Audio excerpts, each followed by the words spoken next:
Welcome to the second episode of our Monster of the Week series, everyone. This series, we welcomed Tyler Samples, keeper of the Mystery County Monster Hunters Club podcast, to join us to learn all about this horror urban fantasy RPG from Evil Hat Productions. In today's episode, we get into our character creation together, including some unorthodox choices by me. But before we get into all of that, here's what to expect in our calls to action. Amelia is on a much-earned vacation this weekend, so you can join me here after the show to hear about the latest One Shot Network news, including all about the upcoming One Shot Network Patreon drive.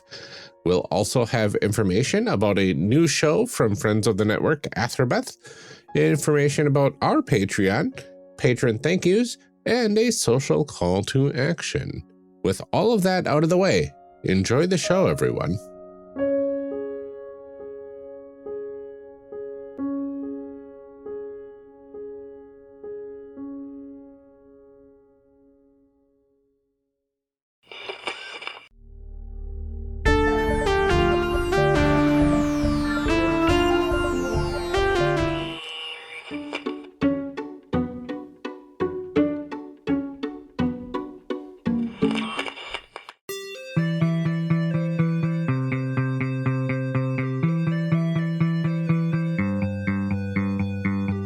On the last episode of Character Creation Cast, we learned a lot about Monster of the Week's core concepts, setting, the stories and themes it was meant to explore, and even what characters do in the game.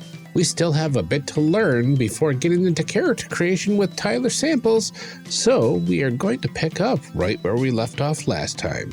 Enjoy. I want to ask this question both about Monster of the Week as a PbtA game and then also as from picking a game for a podcast. What do you think makes Monster of the Week unique? I think it is Monster of the Week does a really good job of that thing of there is a world and a story that is transpiring and you are brought into it. Just the same as the movie Alien, they land they go to investigate something and then suddenly they're encountering something that was unexpected to them, but was following a chain of events. I think Monster of the Week does that really well, which is why it lends itself to narrative fiction so well, because it is because you create a story, and you don't flesh it out because there's no point to, because what they do is it's just really good at being an improv shell. It is ultimately what it is. It's like a very good long form improv shell. One of the best that I've played in, because also you can teach people to play it in about a minute. Right. Yeah. Mm-hmm. Yeah. Mm-hmm.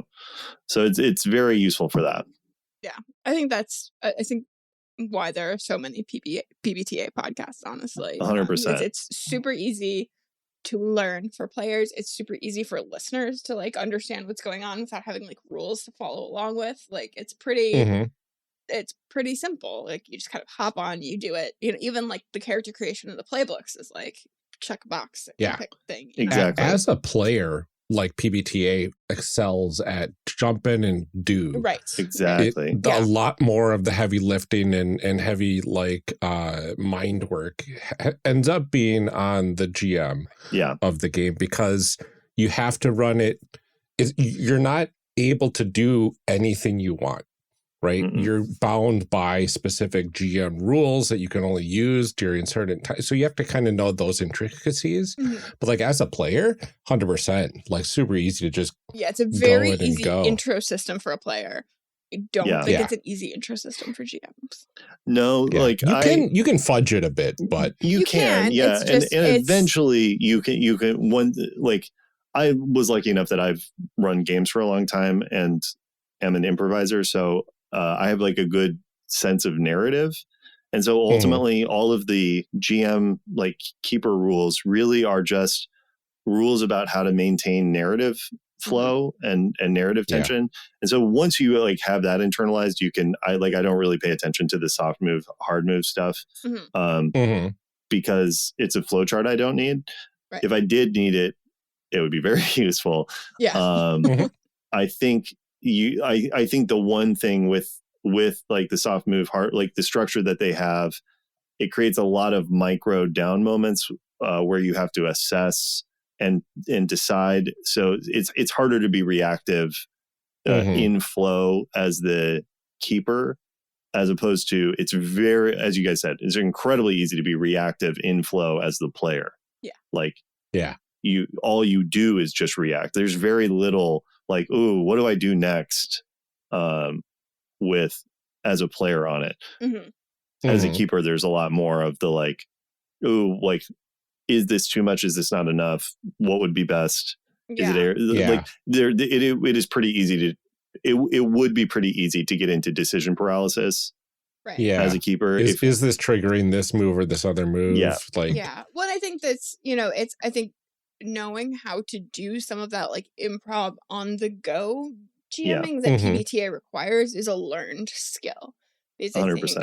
Yeah. Especially like I've only run games like a couple of times, and I'm very much like, okay, I have to have like all my ducks in a row, and it's like this happens and then this. Like I know what the story beats are, and obviously people go off and do those things, but like I am a heavy prep kind of person because that makes me feel secure and comfortable. Yeah. Like players can do with that what they will, but I like to know going into it that like I have everything. And so like running a PbtA game terrifies me. Yeah, because there is you can't prep. No. Yeah. No. Yeah. You can prep like 2 bullet points, and by bullet point 2, they're already off the rails. Right. 100%. And as somebody who does have like very high levels of decision paralysis on like a day-to-day basis, like that sounds like a nightmare for me. Yeah, I will say I think the keeper side of things doesn't feel the most neurodivergent friendly for that reason. I say this as, an autistic. Right. But also for some reason seems to really attract us to it, like moths to a flame. Yeah. So it is also very useful. Therapeutically, it's very useful. Right. When you have the right group dynamic and you have people that you're like playing off of, that you're like, I know these people are going to be fine if I'm like, I don't know. Yeah, like there's a difference there too. I think. Yeah. Yeah. I think also the thing that I have learned that is hard coming in, a lot of people coming into Monster Week are coming from like a D&D background where they're expecting prep and control. And you have to be like, you don't get any of that. You don't get to know how this ends. You don't get to know where they go next. Yeah. This is not your game anymore, friend. This is not your game. This is not your story. You are the audience and also the background. Yeah, I think it's a difficult balance to strike. And I think it's one of those that when when your brain works that right way, I think it's probably a lot of fun. I can tell you that like my brain, at least right now, no thank you. It's not fun. Yeah. But the switch is if you go into it being like, I'm not in opposition to this group. This is a game about rule of cool and being a fan. Then you don't need to look smart or like the expert or anything like that. If you're running like a PbtA game, or especially like a game like Monster of the Week, you can say, what do you think happens next? And not only does not make you weak, it does not take power away from you. It gives you power because you look confident to hear whatever the answer is. And it's so fun to be like, yes, absolutely, that is what happens next. And then you can get back on like the dopamine train of being like, ooh. And really that's all you're chasing is everybody going like, ooh, what if this, what if that? But you're saying like, ooh, and then this, and then that. Because collaborative world building is the easiest way to get player investment into any game. I will die on that hill because like it is such like I put something in the world. Now I care about it, no matter how small or big that something is. Exactly. I made that, so I care about it. Yeah. And that goes a long way. Yeah, and I think from like coming from like from the GM standpoint too, it is very different from like a traditional game where you're like, okay, I've come up with this story that I have like the rough story beats of like, this is what we're kind of going to do. And in a PbtA game, it's very much like, okay, I brought a monster. What would you like to do with it? And then it's like, it is very much like that sounds cool. Tell me how that goes. And you're really just, it's like, it feels much more like you are acting almost as like an editor more than a storyteller. Like your job is to sort of like keep things like, oh, okay, that makes sense. Let's bring that back over here and put it over here. And, you know, it's like they're telling the story and you're helping it make sense rather than you being the one telling the story that they are interacting with. Yeah, you're like editor, director, and you are not the writer by any stretch. Yep. Yeah. Yeah. Which I can definitely see the appeal of. I don't know that it appeals to me. I love playing PbtA games, but we've also talked a lot about that. Like GMing in general doesn't appeal to me. It just not. Yeah, my brain doesn't love it. I've done it a few times because everybody's like, you just got to keep trying it until which is a thing that I hate when people say, and people love to do that. They're like, just keep trying it till you like it. I'm like, or how about I stop wasting my time continually trying things that I've informed you I do not like. Yeah, it's a sort of thing of like, I don't need to do exposure therapy for hobbies. Right. For my fun, right? Yeah. Like I spend all day at work doing things that I don't really want to do. Yeah. So like, I'm going to spend my fun time not doing that. Yeah. Exactly. I don't know if that's like a neurotypical people thing that like they're always like, you just got to keep trying it until you enjoy it. And I'm like, or I could just like not do that and continue to do the thing. Like, let me watch the TV show I want to watch for the 80th time because I find it fun. Right. I don't want to like, if you make it through the first season, I promise it gets really good. Like, or hear me out. No. Exactly. Mind your business. Yeah. Just let me watch Ted Lasso for the 8th time. Okay. Just like, I'm going to do it. But that's a whole other. Absolutely. I digress. That's a separate podcast. Yeah. This is a separate podcast. Also coming out on One Shot. Amelia's neurodivergent hot takes. I don't want to wait for it to get good. My life is short. Exactly. There's a finite amount of hours in the day. I don't want to gaslight current me. I don't want future me gaslighting current me by being like, oh, I'm really glad I watched it. Oh, really? Well, I didn't want to watch it. You made me, future me. Yeah, exactly. Yep. Yeah, come on. Yep. Amazing. Anyway. Well, speaking of looking into the past at things, I went and looked. What a segue. Yeah, very good. 10 out of 10. You're a pro. He's used to dealing with me. Can you tell that he's just like, okay, and back on track. Gotta, just like a keeper in Monster of the Week, I gotta get the players back into the proper course of action. Wow, 2 good segues in a row. So history of the game, they do actually have a Wikipedia article for this game, which it has been out for a while. It's first published by Michael Sands in 2012, and then was brought on to Evil Hat Productions to release a revised edition in 2015. And then they went on to create more. There was Sands also developed the rules expansion in a collection of ready-to-play mysteries, the Tome of Mysteries, that was released in 2019. And Sands also worked with Marek Golonka, I think that's how you pronounce it, who contributed to the Tome of Mysteries to develop the Codex of Words, which is the second expansion for Monster of the Week, that introduced new party mechanics and in alternate settings. And that was also released in September of last year, so about a year ago at this point. Yeah. And what's fun, Michael Sands, last I checked, is pretty responsive on the Monster of the Week subreddit. So nice. You can like straight up ask him questions, which is always like a fun thing to be able to do. Yeah, it's always nice when games are sort of like kind of like living games. Yeah. His answers will always be, do what feels fun to you. Right. Which is also very nice. But it is just always funny to see him willingly interact, to be like, I mean, it's your game, man. I don't know. Right? Like, I'm not coming into your house. Do what works. I don't know. Yeah. That's funny. Yeah, it's interesting because like even going through the playbooks section of the revised edition here, it says, hey, we've got all these base playbooks. We also included all these other new playbooks. And by the way, there's probably a ton of fan playbooks out there, which kind of goes to show that the Monster of the Week is a pretty popular game. We heard about it a lot in the making of this podcast. It's been around for quite a while. Yeah. And it's been one of those games that people have been asking, well, hey, are you going to be covering Monster of the Week anytime soon? And it's like, well, PbtA, we covered that a lot. Only do so many of them at a time, Yeah. But like the fact that there is all sorts of like fan-made content that you can dig into really helps make Monster of the Week what you want it to be. I'm sure there's like a Star Trek like supplement out there that somebody has put together for like modifying the new hunter types for that sort of scenario. There's gotta be, but like, if there's not, it can be made and you can just throw it out there. Mm-hmm.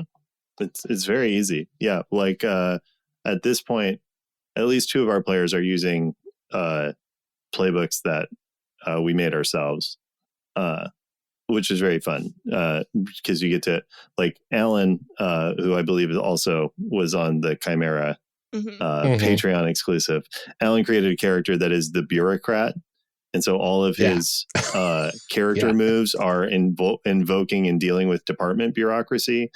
And figuring out ways to make those mechanically interesting was really fun. And also the moves that we came up with generally, I find to be like, oh, these are actually very narratively entertaining moves. So there's a lot of design space. You can just continually tinker with the game, and I think really ultimately Monster of the Week's biggest strength is it is pretty hard to break. You can just add stuff or change stuff, and the fundamental rules of it will handle it. Yeah.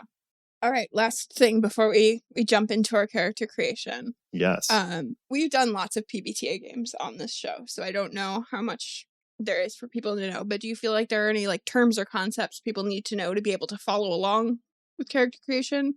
I assume so.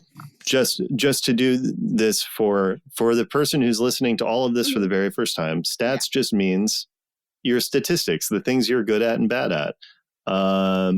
Beyond that, experience is a term that is when you roll and you fail, you get a point of experience and you gain experience to level up. Another thing I like about Monster of the Week, your failures are how you get better, not your successes. I think that's just instinctively cool. Harm is how much physical or emotional harm you take, but usually it's always just physical. And then luck is a mechanic where it is a currency that you have that is finite. As you spend it, your luck reduces. And usually there's like a specific move that happens when you spend the luck. Ultimately, if you have 0 luck, your character is going to die when the GM decides. You spend luck. If you fail a roll, you can spend a point of luck to make it an automatic success. So it is like a way to be heroic and cool in moments that you otherwise wouldn't have been able to, but you only have a set amount.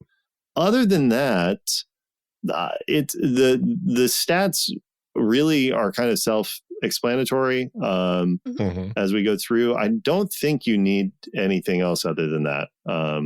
Other than mixed success is between a success and a failure. That's it. Things go okay. Yeah.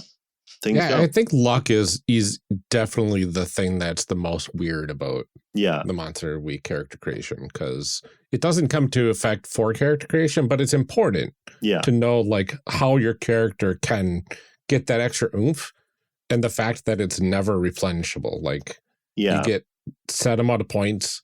Once they're gone, they're gone. Yeah. And like at first, be cavalier about it. But once you get down to 1 or 2 left, you have to be careful.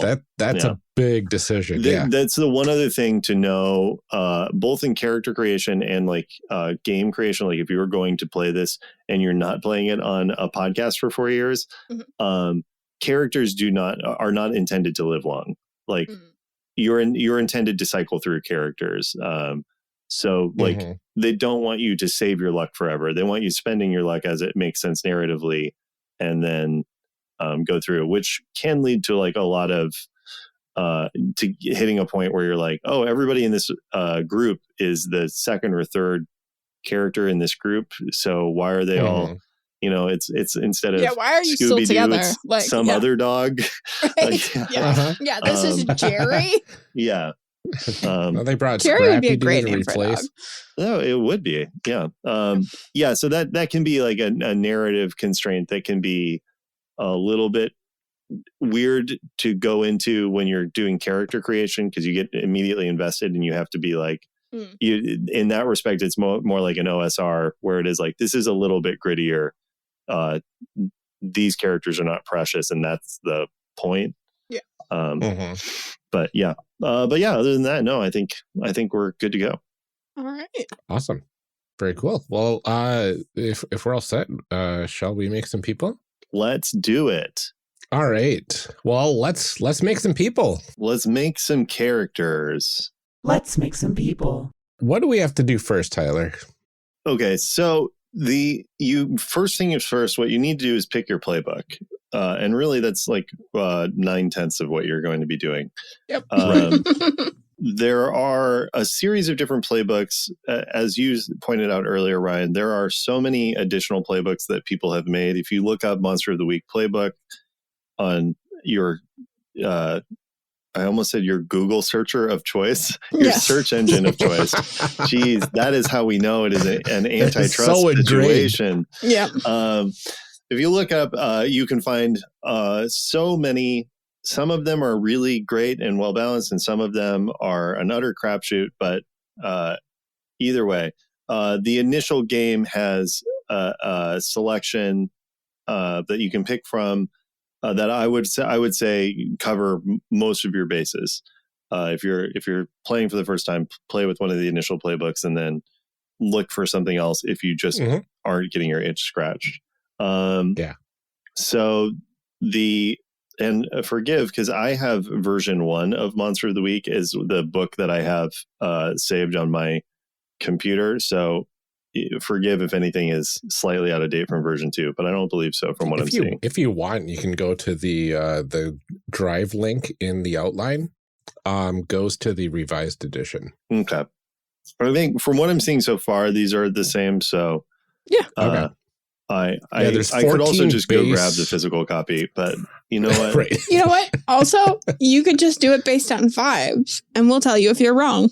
See, and that's how I live my life, especially my Monster. I just wait for the universe to be like, "Wow, you messed that up," and I'm like, "It's going to tell me one way or the other." Yeah, not my fault. It's the reverse Uno card of the Palladium sessions. Exactly. Yeah. So the characters, the character playbooks that you have access to are the Chosen, the Expert, the Flake, the Initiate, the Monstrous, the Mundane, the Professional, the Spooky, and the Wronged. Those are sort of the base level character options. There's a lot that are missing from between versions. Oh wait, what is there are a lot more. I'm gonna have to go do the work of actually following the script and getting the stuff. There's 14 playbooks in the revised edition for the base playbooks, and 10 more on top of that in the extra hunter types category. What the heck? 24. Okay, so tell me what the other ones are. So there's go ahead. The Chosen, the Crooked, the Divine, the Expert, the Flake, the Initiate, the Monstrous, the Mundane, the Professional, the Snoop, the Spellslinger, the Spooktacular, the Spooky, and the Wronged. Wow.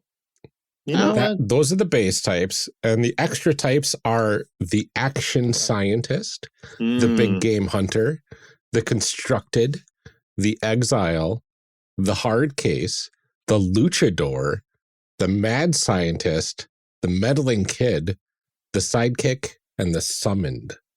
That's too many. That is too many. So many. I will say a lot of those are you need somebody who's used to running Monster of the Week to bring a lot of those in. Like we did bring the Sidekick in, and it's incredibly fun playing, but you kind of need to have everything established with baseline characters for some of those. Ryan, I've sent you a request to get access to the playbooks PDFs, just so that I'm looking at the same thing you guys are and not showing my butt so openly as I just did. I forgot about the crooked, and I forgot about the divine. Yeah. Let's see if I can. I don't even know where these extra ones that Ryan is finding are, so it's fine. That's on page 20, right after the first session. Because I'm looking at the table of contents, Ryan. Yeah, it's not in the table of contents. I don't know why. Oh, I guess there is one little note. Extra hunter types. Yeah. I was reading the list of playbooks from the table of contents. Okay, I have it pulled up here. I realized the one other thing that's really nice about Monster of the Week, I'll say, like very much kudos to them, is they're very open about like sharing resources. So it's very easy to find like the playbooks online in form fillable fashion and stuff. So I have all of the correct canonical original playbooks in front of me. So yes, going through, do you want me to just give you like a 1-sentence summary of each playbook type? Or do you guys I think we can stick with the base 14. Yeah. Right? Like those extra ones seem a little too extra. Yeah. Agreed. But it's good to know that they're out there. Yes. It does give a sense of like the modifiability of the game. Absolutely. Okay, so the chosen is you are Buffy. You are someone who has a destiny that you need, or you're Harry Potter. You know, you're someone who is mystically connected to larger narrative forces. And you, or I guess, you know, to go heroes route, you're the cheerleader, you know, you're tied to the center of everything. That's the chosen. So you get moves. Heroes was the really, first season of that show was so good, and then the writer's strike just it was the nail in the coffin for that show. Yeah, but that's unfortunate. But that first season, I still think about it all the time. Same, so good. The crooked is somebody who is a con man or a thief or somebody, you know, who lives at the edges of society, and as a result, has become or adjacent to or is involved in the monster hunting community. The divine is an angelic or otherwise divinatory character, whether that's in a Western tradition or other. You could be a deva or whatnot, but is generally a force of good, of mystical force of good that has come down and exist in relatively human form on Earth. The expert is somebody who is very well versed in monster hunting through a lifetime of practice and study. The flake is a conspiracy theorist. Think of the lone gunman for the X-Files. You just are on the edges of everything, and you might get things wrong, but you still get into the right spot. The initiate is somebody who is a member of a monster fighting organization, and you're new. This is more again kind of like Buffy in that the Slayers, it's like being part of that organization. So it's like final season Buffy where there's a bunch of Slayers. You'd be an initiate in that, or you could be like a witch in a coven, could also be that. The monstrous, you're a monster. But you're not full monster. You're kind of half human, half monster. So like a werewolf, it's like a classic one. Our first season, Jeff, who we've talked about, played a moth boy. He was half Mothman. I love it. And yeah, so he would undergo transformations and become a caterpillar, which was disturbing. I forgot all about that. Yeah, it feels so long ago. The mundane is a complete catch up on this whole show. Yeah, the mundane is a completely normal person. They are the one who gets in trouble or gets hurt. They're the Shaggy, right? They have no. They're not good at anything other than being a normal person, but somehow they survive. And the professional is similar to the expert, but where the expert is rooted in like lore and research, the professional is just good at their job. This is most likely like a law enforcement or like part of a secret agent or something like that. Or you could, as a professional, you could be like, I'm a Ghostbuster, like you just get the job done.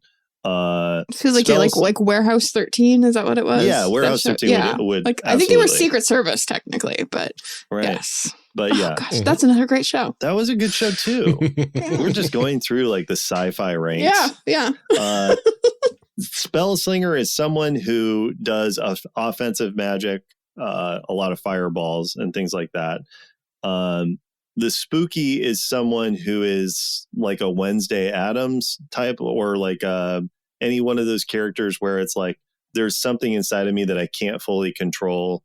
Like Carrie from the movie Carrie would be a Spooky, and can exist in this space. And then the Wronged is someone who lost somebody to monsters and is trying to get them back. So like let's see, there's Sammy, and then the guy who says Sammy, Dean Winchester would be the Wronged.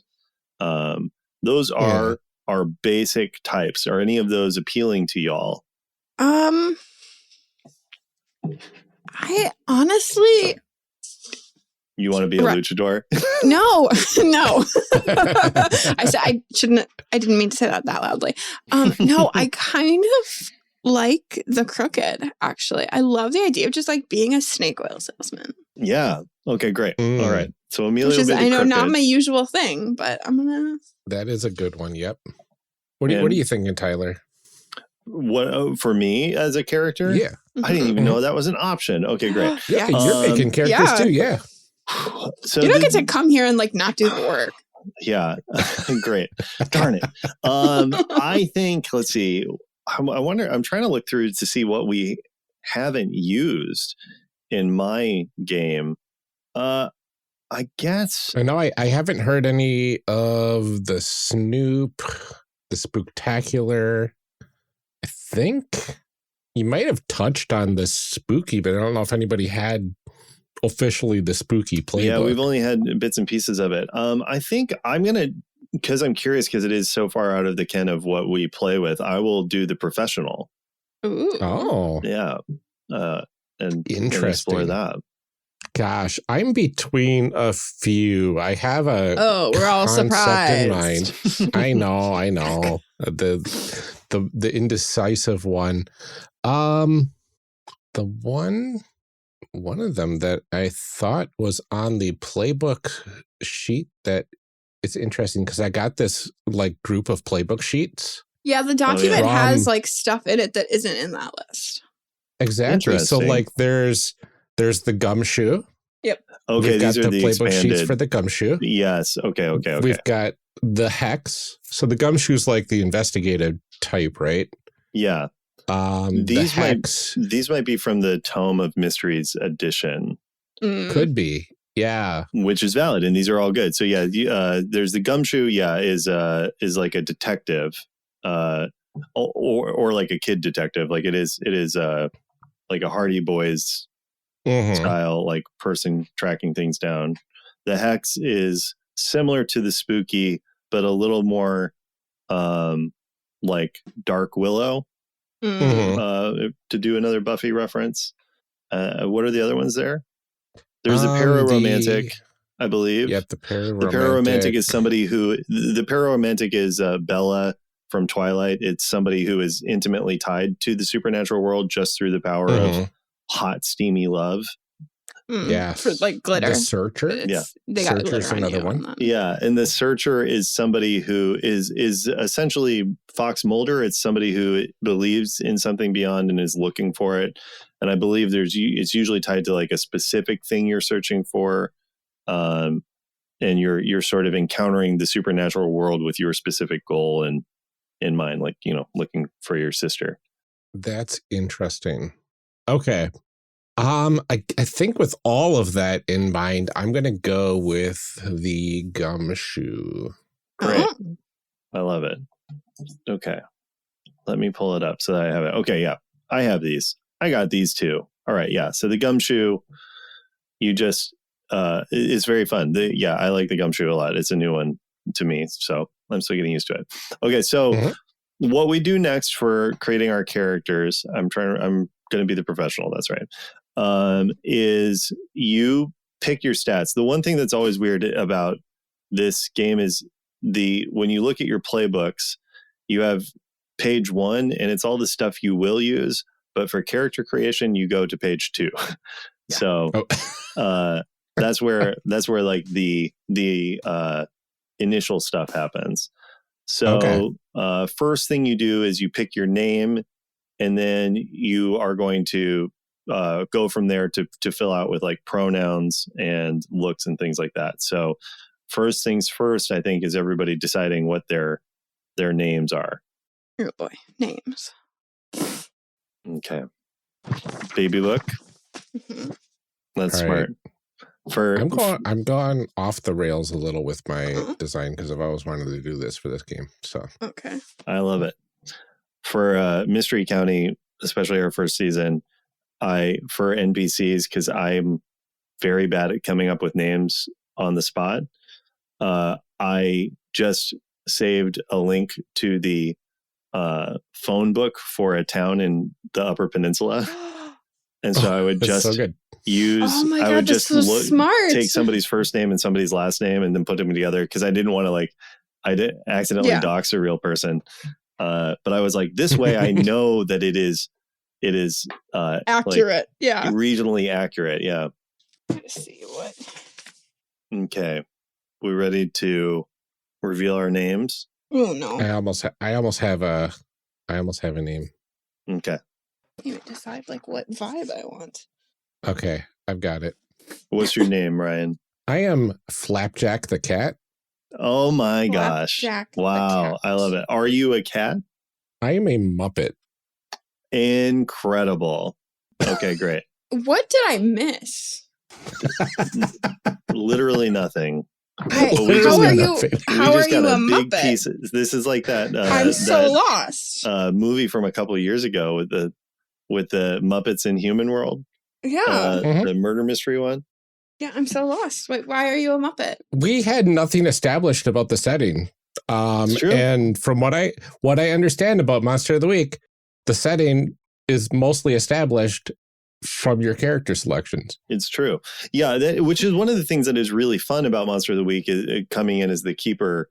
You really shouldn't plan much of anything about what the world is, because like for example, once Jeff decided to be a moth boy, that meant Mothman was in our world. And prior to that, I did not know that Mothman was in our world. Or like Alan at one point played the divine, and so then it was suddenly, and he was like, I'm an angel, and it was like, oh, okay, so angels are real. And we have angels in our world now. I'm really glad I didn't that we've been agnostic about that up until this point, and now it's canonical. And then Alan did something else within our canon that completely changed the topography of how time and universe works. Of course. Yeah, he did it in session, just off the cuff. And it was like, oh, okay. The universe is on a perpetual recurrent cycle of destruction and rebirth. Good to know. Great. Thanks for establishing. Okay. Well, interesting. So yeah, what is your character's name? Building the world. Yeah. What was your character's name again, Ryan? So Flapjack the cat. Flapjack the cat, who is a Muppet. Flapjack for short. Yeah. Who is a Muppet that is a giant orange tabby Muppet. I love it. And it is the gumshoe. Like person-sized. Yeah. It is the gumshoe, yes. It's a person-sized cat. So is it an anthropomorphic cat? Kinda. Yeah. I love it. Okay. But not like a tiger looking. Like no. It this stands is like, on two legs. Like you would expect a big person-sized Muppet cat to look like. Okay. I have it pictured. I have no idea 100%. what. Okay. All right. Just like kind you'd expect that to look like. Sort of like like it counterpart, right? It has fuzzy hands. It has fuzzy opposable fingers, yeah. Yeah. Well, opposable fingers. Oh no. That is That is. I would like to use an X card on that, please. Maybe I misspoke. Opposable thumbs is what I meant. Fair enough. Fair. Just like imagine Fozzie the Bear, but a cat. Yeah, I can picture it. Okay. I can picture it all too well. My character, I've decided, is named Grantham McAllister. Oh, that's an excellent name. That's a good name. Yeah. Mm-hmm. The professional. Yeah. And Amelia, what about you? My character's name is Tennessee Novella. Ooh, that's so good. Tennessee Novella. And I'm sorry, what was your playbook again? The Crooked. The Crooked. Wow. Yeah, that fits. Okay, great. And then from there we go on. I know. I love it. This is what's so fun about, like, honestly, the character creation, as you guys so know, is the most fun part because it's all a possibility. We pick our pronouns.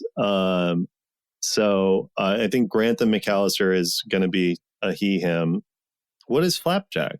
I think Flapjack the cat is also he, him. Okay. And Tennessee Novella? I think Tennessee is going to be a she, they. She, they. I love it. Great. And then we go on to looks. And this is one of the things from PbtA and Monster of the Week that is fun, is they give you different types of visual cues that you get to choose from. So since we each have our list in front of us, why don't we say what they are and then say what you're picking? I'll go first. My options for the professional are a chiseled face, a scarred face, an unshaven face, a soft face, a young face, an old face, a determined face, or a face of my own choosing. I'm going to go with a soft face, and then I get to pick a tailored suit, a shabby suit, a perfect suit, utility coveralls, battle dress, paramilitary uniform, or a lab coat. I'm going to go with utility coveralls. Amazing. So soft face, utility coveralls, Grantham McAllister. All right. Love it. Let's see here. I can have hard eyes, friendly eyes, watchful eyes, smiling eyes, calculating eyes, or fill in the blank eyes. I'm gonna go with watchful eyes. And then I can have streetwear, tailored suit, cheap suit, track suit, nondescript clothes, or fill in the blank. Ooh, that's hard, actually. I think I'm gonna go with tailored suit, but that doesn't make it a nice one. It fits well, but it's clearly like very eclectic. Was it tailored to somebody else? Oh my god! Yes, perfect. Yeah, that's incredible. That's very good. I love that.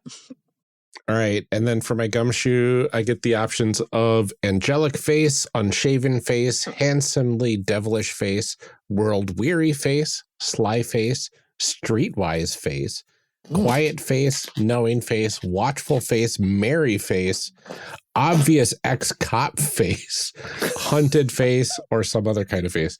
Muppet face. I know, Muppet face. No, I went with world weary face. Okay. Well, thank you for not going for shaved face. So you're a little less Fozzie and a little more Oscar the Grouch. Kinda. Like if Oscar the Grouch was a detective, I guess. Yeah, which he should be. Probably is. Yeah. You know, there has to have at some point. Yeah. That's incredible. And then for my second option, I get nondescript clothes, tailored clothes and sunglasses, vintage clothes, fashion clothes, fedora and trench coat, California casual, biker clothes, Pacific Island casual, or something else. And I went with fedora and trench coat. Felt very fitting for this role for Flapjack the cat. Yeah. Beautiful. Yeah, I see that. That's great. Okay, so we all have our looks picked out, and then so you pick your ratings, which is your stats. The list, every playbook has its own assortment. There are 5 stats. There's charm, cool, sharp, tough, and weird. Charm is like your charisma, your interpersonal. Cool is your ability to act under pressure, like your ability to maintain your composure. Sharp is your mental acuity. Tough is your physical endurance. And then weird is just your access to, off the beaten path abilities. There are two. So the easiest thing to do when you're doing the playbooks is just pick from the list.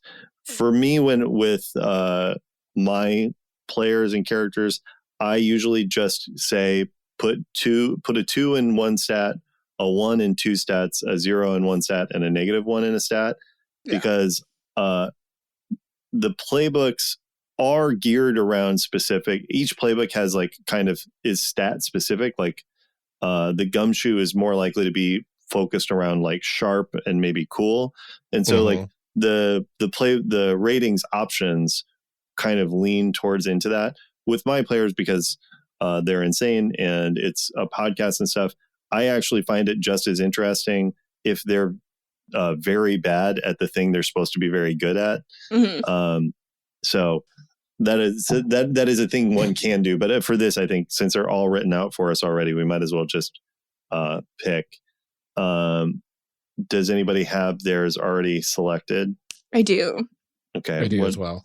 What are you going for? So I've got +2 charm, +1 cool, +1 sharp, 0 tough, and -1 weird. Nice. Ryan? Just to say whatever snake oil I'm selling does not work. Yeah. It is not magic. Okay, so I wanted a little bit of weird, and the only option I had for that was +1 charm, -1 cool, +2 sharp, 0 tough, and +1 weird. And I think that makes a lot of sense because I think this is one of those Muppets that kind of doesn't work well under pressure. Like the weird stuff or bad stuff starts happening and they start kind of freaking out a bit and wildly flailing and try making matters worse instead of better to comedic effect. That's great. I'm going to pick mine. The stat spread for the professional is a little different than for other ones because you have a couple options where you can get 2 + 2s. So I'm going to go charm 0, cool +2, sharp -1, tough +2, and weird -1. Whoa. Yeah, so I'm terrible at most things, but very good at 2 things. And I think also this has made me realize something, which is I'm going to change my outfit. Okay. Because it is not going to, initially I had like a conception, but this stat stuff, as is usually the case for me, my characters are informed by the stats. I'm going to opt for choose your own, which is I wear, it's sort of like perfect suit, but I am wearing very influencer clothes. With a nod towards fitting into the office stuff. So I'm wearing like expected office dress, but all of it is a little too garish and a little too flared up. I'm realizing I'm a Nepo professional. Ooh. And I care very little about the job that I have to do. Which face did you pick? I picked soft face. Okay. Yeah. And then from here, we go into kind of specifics on our characters. And this is where you do a lot of the world building for everybody as you go through. So I think since Ryan has made the biggest swing for world stuff, it might be useful to go through the gumshoes sort of playbook stuff here. But actually, as I'm reading it, you actually don't say. What's funny is the rest of your playbook doesn't necessarily have a ton of world implications. No, it doesn't. In the character creation. So you get to go just straight into picking what your gear is, I believe, right? It is. That is the very next thing for the gumshoe is picking out your gear. Because you start with a laptop, a liquor flask, 2 recording devices, and 1 PI weapon, right? Yeah. And gosh, I'm back and forth on what weapon to pick, but the recording devices for sure I want a laser microphone because that just sounds hilarious. Why not? Especially for a cat. Yeah. Exactly. Gosh, maybe something to take pictures on would be nice. But like, what's the most funny thing to do there? Can you write your own? I mean, I feel like you can. It's PbtA, right? There's not a blank box, but I feel like the funniest option would be if you used a giant iPad, like an old boomer at a museum, where you just take all your pictures like this, holding everything up. God, that'd be so good. So the closest would be an SLR camera, right? Yeah. Yeah. I was also debating like a really old flash film camera. Yeah, like a 16. I think like even something Polaroids that makes would be the noise best. when you click the button. It goes ka-chink, ring. Yeah, that feels very Muppety for sure. Yeah, Polaroid I think is what you need. Yeah, just super Polaroid, loud camera that you always know when a picture's being taken. Yeah. Well, because then you immediately have to take the film out to shake it. And, yeah, exactly. That's very good. What are you doing? I'm behind your trench coat. Nothing. Yeah. What's your weapon? So that's the thing. Okay, so I get choices between brass knuckles, 4 different types of guns, and a switchblade. Okay, so I'm thinking probably the most Muppet of brass knuckles seems very funny for this cat Muppet to pull out of his trench coat and put on his furry cat paws. Yeah. That's very funny. Which is hilarious. Otherwise, I could go with switchblade and it'll just be his claws. Oh. Ooh. I kind of like tough. that. Yeah. I support either choice. I mean, because then they can technically never disarm you. Right. So switchblade does 1 harm. It's used with the hand and it is small. Okay. So I'm noticing that the gear here, at least the weapons wise, have attributes.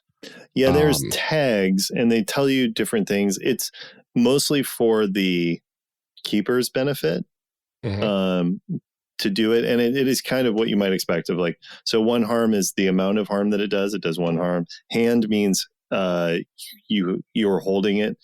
And it means it's a distance little thing. So it's someone within arm's reach. And then small just means that it is pretty innocuous. It's easy enough to put in a pocket.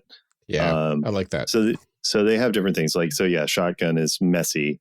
So, I'll leave that to your own imagination what that would be. And loud, yeah. And you can create your own. This is another thing that's nice about Monster of the Week is you can create your own tags to add on to them.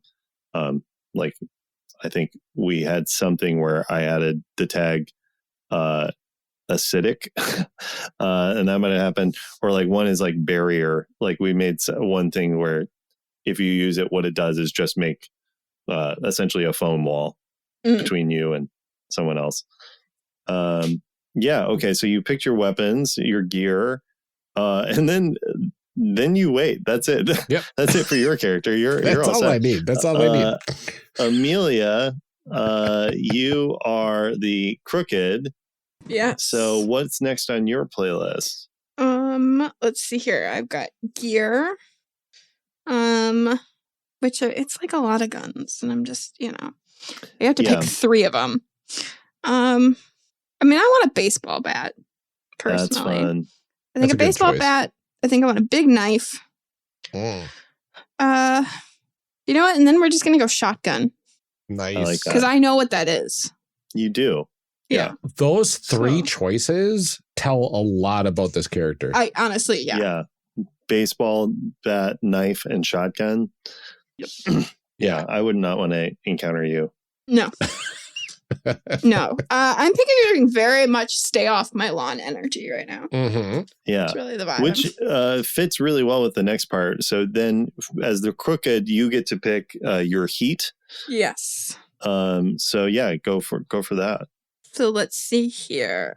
Pick at least 2 of these and name the people involved. Okay, yeah, so I can have these are your enemies. Yeah, in the world. A police detective who's made it a personal goal to put you away.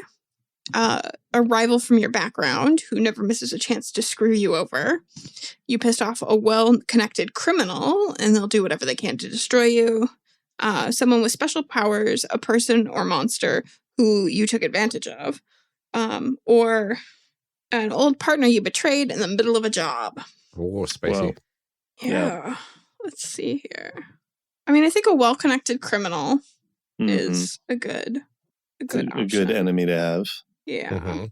And then you get to name them. Yeah, a good name for a criminal. I don't think there's a criminals section of my baby name book, unfortunately. It's not. Let's name this criminal Dusty. Ooh. Dusty. That's good. Definite enemy of Tennessee. And let's see. I don't really want to deal with police, so no thank you. I do like the idea of being on the wrong side of someone with special powers. Yeah, that's fun. Because I would like to see where that goes wrong. And let's randomly do the name generation here. That person's name is Greer. Ooh. Nice. And then this is where we get to, as a table, you get to ask questions and stuff. So you get to be like, is it a person with special powers or a monster with special powers? I don't know. I'd like to open that to the floor. Why don't we wait and save it for your picking of your underworld thing? Because that might impact. That's true. Because we don't really know yet what. So far, we really have no concept of like what the supernatural is like in this world at all. So this actually will determine other than that walk around Muppets. Yeah, right, exactly. Call to action. Yeah, like that.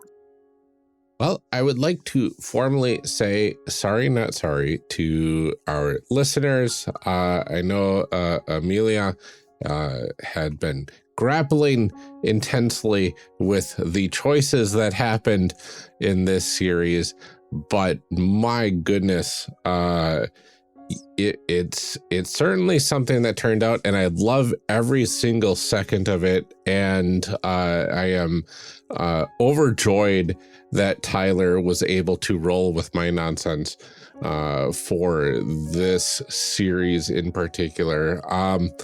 It's an idea that I thought of a long time ago while listening to Mystery County, and I thought, why not? So you'll be able to see what it all kind of accumulates to in the next couple of episodes with the end of our character creation and then our fanfic.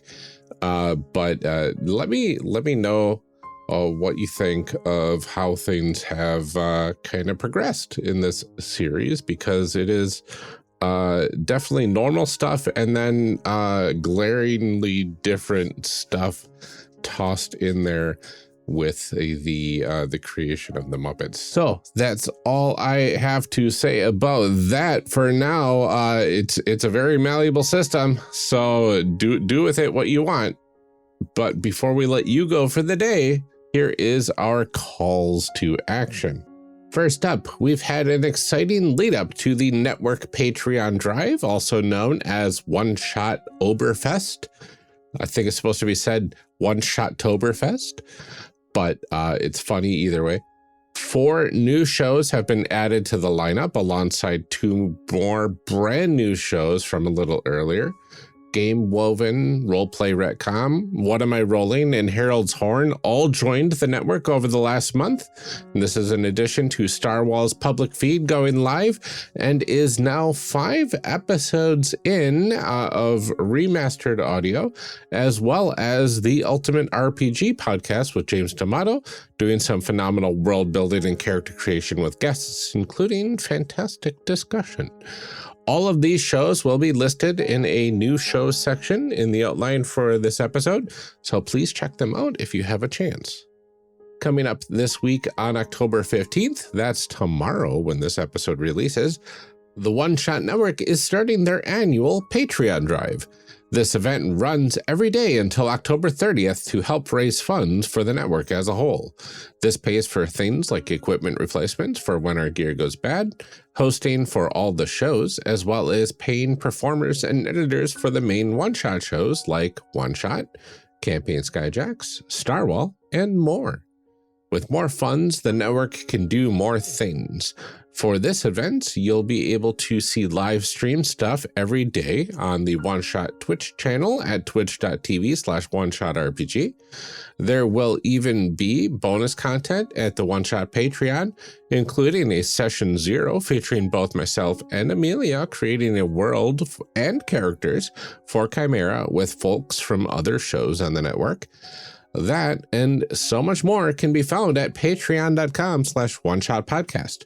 The ultimate goal is to hit $7,000 a month or more, which will really open up more opportunities at the network as a whole, but will also unlock some great goals along the way. Those will be announced soon. So every little bit will help. Definitely check it out. In other news, if you enjoyed our One Reign series with Steph and James from the Athraplay Podcast, and if you've been watching Reigns of Power, or if you just really love both RPGs and the writing of J.R.R. Tolkien, we have a new podcast recommendation for you. Athraplay by the folks at Athraplay is an actual play podcast presenting the lesser told stories of Tolkien's Legendarium.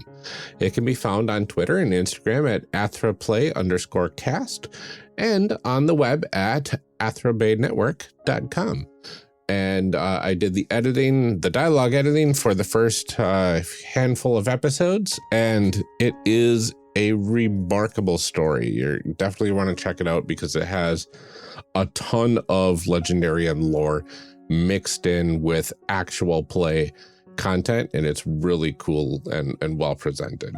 Outside of the world of podcasting, we are deep into election season here in the United States of America, and as is the way, every state has different rules regarding registration, mail-in ballots, early voting, etc. Please take a moment to check your registration status, find out the deadlines for absentee voting, learn who and what is on your ballot this year, and check your polling place. Some states cut off registration on October 16th. Some allow same-day registration at the polls, and all sorts of in-between stuff as well. So please ensure things are ready ahead of time. This election is so incredibly important. And you can find all of that information that you need at vote.gov. And it is a great resource to get all the information that you need going into this election. So definitely check it out. Finally, if you like what we are doing here and want to support our show, please head over to our Patreon at patreon.com/charactercreationcast and sign up for any of our basic tiers as a free trial. Each level has a ton of great rewards associated with it. We have exclusive stickers, custom dice, exclusive bonus episodes from time to time, thank you cards from made by Amelia, as well as chit chats, among other great rewards. And we also have bonus outtakes for all patrons, even the free ones, as long as I remember to post them. So now is a great time to sign up and help us out in the process. We also like to thank all of our patrons personally every episode. You all mean the world to us. So let's go ahead and get this started. Thanks, DJG, aka Tigranosaurus, Eric Bonds, and Daryl Holiday II. We are glad to have you all here with us. Shadim Cabal, the Shyest Barbarian, and Benjamin Sweeney. Thanks. Lorcan McGinnis, Rob Fletcher, and Kevin Brown. We appreciate your support. Thank you. Tentacle Duck, John Edimus, and A3 Sketchpad. We are so happy to have you here with us. Thank you. Cole McCallum, Carlos Salazar, and Eric S. We are so grateful to all of you. Thanks. Ian Popmeyer, Sorigoth, and Liam G. Thank you all so much. Brian Colum, Garden GM, and Tanglefoot. You're all the best. Thank you. Blue Kryptonite, Danny, and Nicole Trainer. Thank you all. Liam Murray, Kenning, and Brian Kurtz. Thanks for making this all possible. Mark E. Fair and Drew Owen. Thank you as well for your continued support. And thank you to all of our future patrons. Your support means the absolute world to us. Every bit of support here helps tremendously, and we are incredibly grateful to all of you. If you are already supporting the Patreon or can't afford to do so right now and still want to show your support for the show, the next best way to do so is leave a review on Apple Podcasts, Podchaser, Podcast Addict, or even Facebook, and we'll read your review right here and thank you personally if you do so. That's all we have for today's episode. Join us next time where we finalize our very normal characters together. But until then, take care, everyone. Stay safe, drink some water, register to vote if you haven't yet, and keep making those amazing people. We'll see you next time.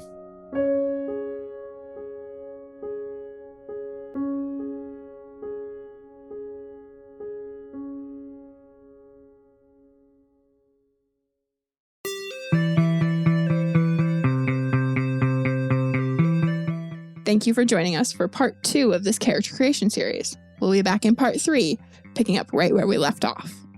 Character Creation Cast is a production of the One Shot Podcast Network and can be found online at www.charactercreationcast.com. Head to the website to get more information on our hosts, this show, and even our press kit. Character Creation Cast can also be found on Twitter and Blue Sky at CreationCast, or on our Discord server at discord.charactercreationcast.com. I'm one of your hosts, Ryan Bolter, and I can be found on Twitter and Blue Sky at Lord Neptune or online at lordneptune.com. Our other host, Amelia Antrim, can be found on Twitter and Blue Sky at Ginger Reckoning. Music for this episode is used with a Creative Commons license or with permission from the podcast they originated from. Further information can be found within the show notes. Our main theme music is Hero Remix by Steve Combs and is used with a Creative Commons license. This podcast is owned by us under Creative Commons. This episode was edited by Ryan Bolter. Further information for the game systems used and today's guests can also be found in the show notes. If you'd like to support our show, find us on Patreon. Get access to bonus episodes, exclusive merch, and much more at patreon.com/charactercreationcast. Thanks for joining us. And remember, we find that the best part of any role-playing game is character creation. So go out there and create some amazing people. We'll see you next time.